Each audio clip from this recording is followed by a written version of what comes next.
الشيء الذي يدفعني إلى القراءة هو حلمي المقدس الذي لا يمكن تحقيقه إلا بالقراءة، وهو أن أصير عالما كبيرا كأمثال الشيخ عبد الحميد بن باديس والشيخ محمد بن إدريس الشافعي والشيخ محمد بن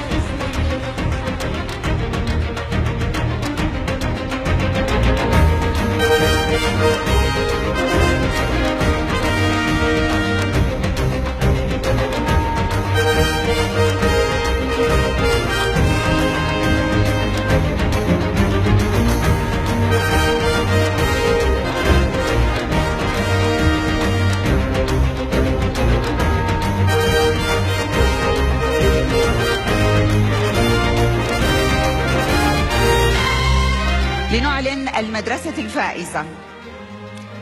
مدرسة طلائع الأمل الثانوية من فلسطين.